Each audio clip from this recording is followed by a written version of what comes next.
pasikalbėsime apie viską po truputį, taip sakant. Pasistengsim.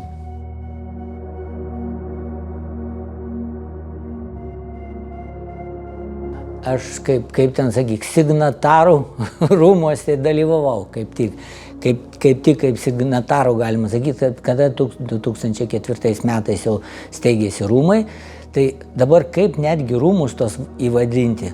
Odontologų rūmai tai 2004, bet mes tuos rūmus, mano supratimu, sakykime, jau turėjom kaip stomatologų sąjunga, tai aš nuo baigimo 1980 pabaigėm, paskui internatūra buvo Kaune Dainavos poliklinikoje ir čia padavau, kada į Gargždus atvažiavau, tai Klaipėda kaip centras aplinkui būdavo tos mokslinės, praktinės konferencijos. Tai praktiškai buvo jau kaip ir užuomazga, po to susiformavo stomatologų sąjunga, kaip preambulė į odontologų rūmus ir 2004 buvo, tai tas pakilimas buvo kaip visi kažkaip tai, naujiena tokia, viskas puiku, žinai. Ir kas svarbiausia, odontologų rūmai, kai atėjo, mes gavom valstybės deleguotas funkcijas, atlikti licenzijavimą tiek asmenų ir tai tuo laiku ir įstaigų licenzijavimą. Ir tai buvo, aišku, mesgi ne pirmieji, ten nei Europoje, nei pasaulyje tos rūmus turėjom, tai buvo lyg tai kaip ir į tos europinius, kaip į europinius tvarkas, ne, tas tokias ateiti, tai Lenkai turi, vokiečiai turi, vieni vienaip, kiti kitaip ten vadinosi, tai ir mes ir lietuviai turim, ko mes dabar, kodėl mes rūmų neturim turėti. Tai bet tuos rūmus, mes suprantam tą žodį, tai ne karaliaus rūmai. Tai yra darbo įrankis, kuris leidžia savarankiškai organizuoti savo veiklą.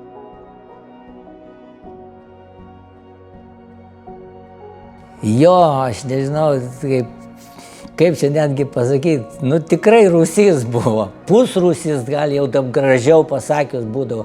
Tai rūmai, aišku, prasidėjo nuo Kauno.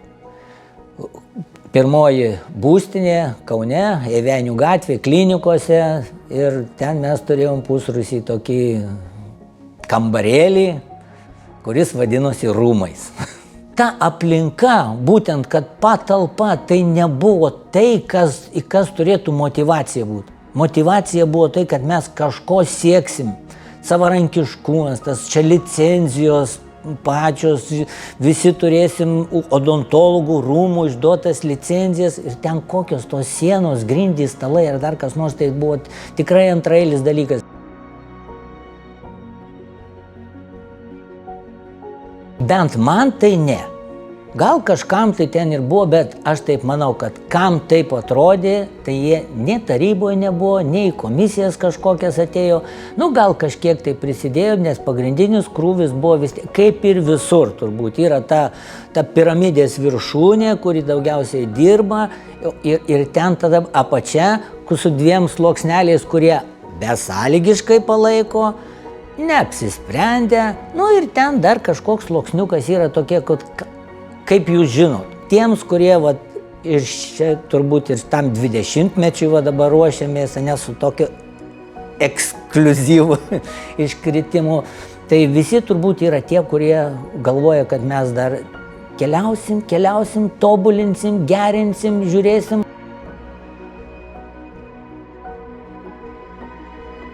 Aš neabejoju, čia visur.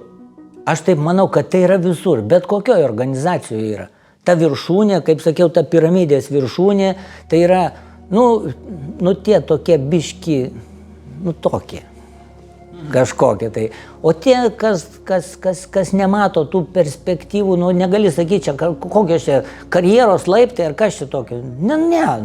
Bet tai yra, aš galvoju, tai yra munduro garbė, ne ten tokia, tai čia galėtų būti. Ir dėl tos munduro garbės aš manau, kad mes ir darom daug ką ir visuomeniniais pagrindais, ir daug visuomeninio to darbo yra, ne viską reikia apmokėti.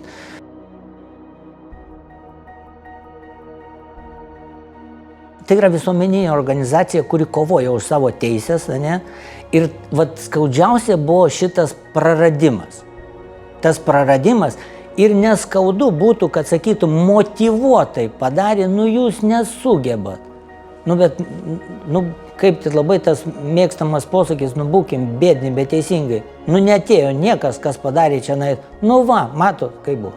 Ir grįžo atgal, nes yra parama, tai tokia. Tai va čia skaudžiausias toksai momentas, o tų džiaugsmų, tai tikrai, nu, buvo visokių, susirenkam ir po tarybos posėdžių būna ta, nu, pavadinkim, ta tokia kultūrinė programa, ne, tai ten viskas, nu, ne vien duona žmogus gyvas, tai mes susirenkam, biškį atsipalaidavimas toks vyksta, tai tų džiaugsmų ten visokių buvo. Susirenkam į kongresą Druskininkuose, tai ten, nu, ten nuotykių visokių būna. Čia viską ne iš pasakos yra, kas dalyvavo per tos nuo 2004 metų, per tą 20-metį, kurį mes dabar va čia ruošiamės pažymėti, ne? Nu, jaunas kūdikėlis, nu, 20 metų, kas tas tėra, neatrodo. Bet jau žiūrėkit, kokių patirčių turėjom. Ir per sprandą gavom, ne? Ir vėl atstatėm, ne? Ir pasiekėm, ir su ministerijom ryšys, ir su kitom tarnybom yra, ir ten visur. Aš bent jau įsivaizduoju, kad mūsų vadovybė visur eina su pakelta galva. Niekur neinam tokie kaip prašytojai, tvarkytojai. Ir vienas iš tų posakių, žinai, kaip šičia buvo tas grąžinimas tų teisių prarastųjų yra, tai man į pabaigą jau galų gale atėjo tokia mintis, kad jeigu jūs norit, aš turiu apie valdžios institucijas, tai mes galim. Mes neinam prašytų teisių kažkokių, tai nes tai yra, nu, visi turbūt įsivaizduoja, kad čia kažkokie lobiai. Taigi dirbti reikia. Bus ir komisijų. Tai va, tai taip, kad, kaip sako, viskas yra džiugu, išskyrus va tos kelis šaukštus deguto.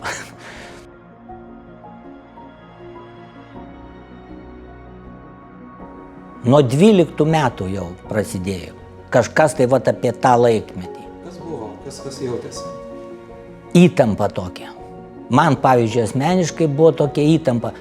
Nu, nepanašu, kad aš kažką prarasiu tenais. Nu, mes, kaip parodė šitie 4 metai be tų funkcijų, mes puikiau dar gyvenome, negu vykdydami tas funkcijas. Nu, mažiau tos galvos skausmo tenais ten buvo. Bet ta įtampa tokia, kad Seimo posėdėje kažkokį, sveikatos reikalų komiteto posėdėje, nu toks nepagrįstas pilimas, jiems gal kitaip atrodo, nu aš tai jaučiausi, kaip visą laiką ten apipilamas kokio tai karšto vandeniu visą laiką, vat, nepelnytai. Tai vat toks. Kas sakydavo?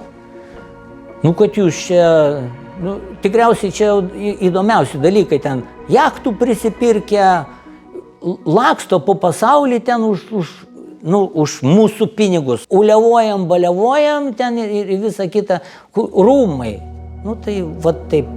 Įsivaizdavo, kad ten rūmuose vyksta rūmų gyvenimas.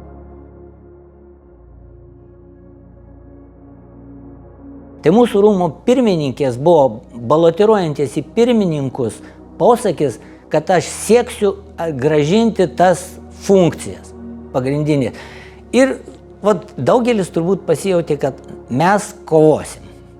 Kad tai nėra kažkas, tai, bet aš asmeniškai jaučiausi, kad tai yra ambicijų klausimas jau dabar.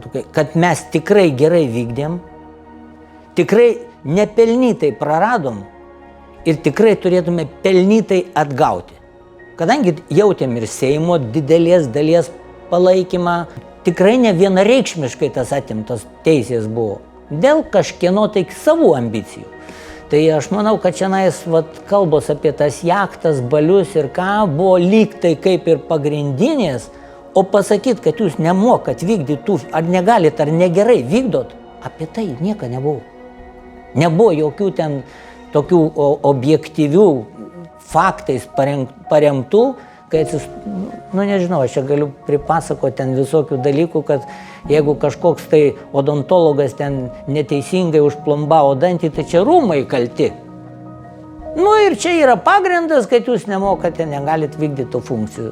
Nu kaip sakyk, čia principas mano supratimu buvo mušti nori, lazdą rasi. Nu jis surado, bet lazda turi 2 galus.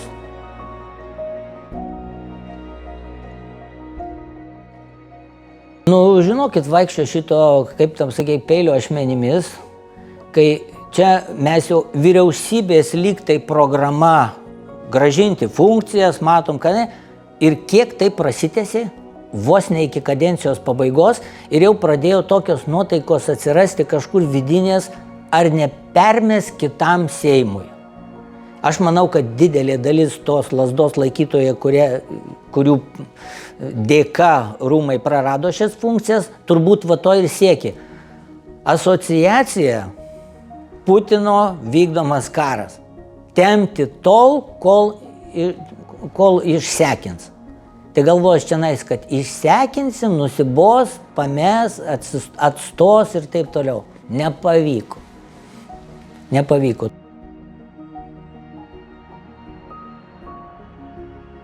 Nu, čia aišku mano subjektyvi nuomonė, bet man atrodo, mes sustiprinom tą bendruomenę, kuri mano, kad rūmai tai yra savivaldos organas ir kaip aš taip įtariu, kažkas tikėjosi, kaip prarasim mes tas funkcijas, neliks privalomos narystės ir rūmai savaime liksit jūs ten tik tai ta kuopelė, kuri ten vat ir šiaip ir taip.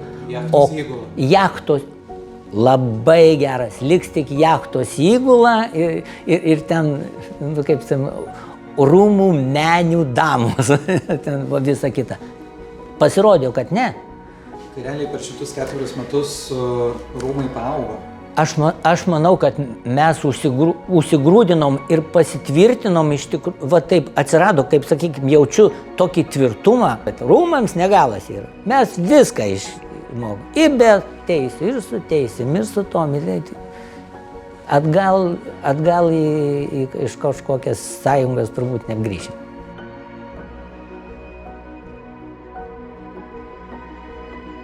Kaip po neseniai savo gimtadienio.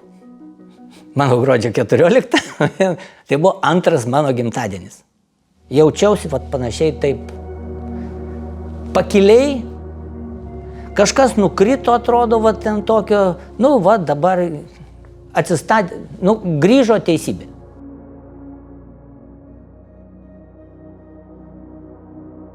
O dabar dabar aš jau tokių vizijų kažkokių tai, kad jie čia, o turėtų būti tokie, netokius, kaip aš juos 20 metų žinojau, galėsim gal patobulinti, turim iššūkių dabar, sakykime, vėl pasikeitė įstatymas, galvosim, ką daryti su įstaigomis, ne, kaip jas išlaikyti. Tai, kad ten kažkokių kardinalių pokyčių reikėtų rūmams, neturim nė patirties ar kažko tai iš pasaulio arba Europos, va taip įeinam į savo vėžės, tų gerųjų patirčių dar galim daug pasisemti ir daug ką pasiekti.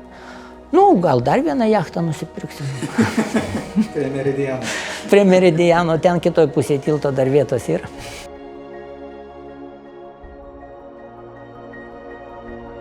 Išlaikyti tą lazdą taip, kad negautumėm antrų galų vėl, tai palinkėjimas, kad nebūtų daugiau tokių stresų. Nenorėčiau, kad mano kolegos, kurie perims iš mūsų, mes jau veteranai vis tik tai, sakykime, aš jau jaučiu irgi, kad jau maksimum paskutinės kadencijos eina, kad naujai atėjusiai nereikėtų jam pergyventi šitokių patyčių, kaip aš manau, kad čia patyčios iš rūmų, kad nebūtų, ir toliau tobulėti. Toliau tobulėti.